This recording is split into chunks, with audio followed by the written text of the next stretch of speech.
Et bonjour à tous et bienvenue dans ce troisième épisode consacré à l'eau, toujours consacré au fond aquatique et au reflet, à la réfraction de l'eau. Et cette fois-ci, on s'intéresse de plus près à ce qui ressemble aux piscines, en fait l'eau des piscines, les reflets et les réfractions qu'on retrouve dans ces milieux-là. Et je pensais qu'on pouvait démarrer directement à reproduire cette image-ci d'une piscine. Donc on voit déjà effectivement des effets de réfraction. Donc qu'est-ce que la réfraction? C'est une déformation de ce qui se trouve dans l'eau ou tout à fait au fond de l'eau et qui nous paraît toujours plus proche que l'objet ne l'est réellement. Souvent le sol nous paraît plus proche aussi.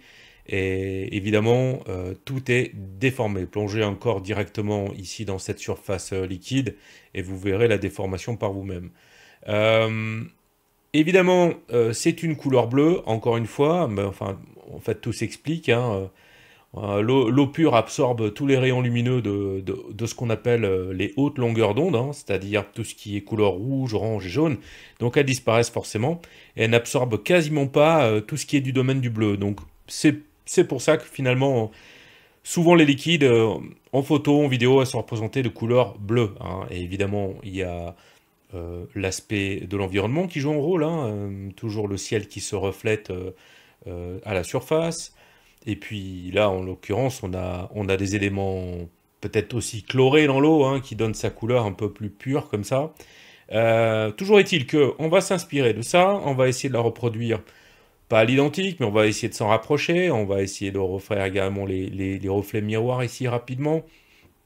Et on va surtout s'amuser à reproduire, vous voyez là, ces espèces de dessins étranges qu'on retrouve toujours à la surface, qui sont plus ou moins des reflets, et que j'ai repris ici, dans cette image ici, comme référence. Vous voyez comment c'est fichu, la lumière qui percute l'eau au sommet des vagues. Tout ce qui n'est pas éclairé, c'est qu'elles font partie du fond des vaguelettes. Et vous remarquerez aussi que certains points sont plus lumineux que d'autres. Ça correspond en général aux pointes. Faut voir ça comme un sommet de montagne. Le sommet de montagne est plus clair en termes de luminosité que tout le reste. Mais là, c'est exactement pareil. Et vous voyez également qu'on a trois types de tracés. On a des tracés plus ou moins fins. On va d'ailleurs commencer par ça. On a des tracés plus ou moins flous, vous voyez, qui sont un peu plus éparses, comme ça, plus diffuses. Et on a également aussi des grosses taches, comme celle-ci ici, que je suis en train de viser à la souris. Euh, voilà, où on fera, je pense, des sélections bien plus grosses pour venir intégrer ces éléments-là.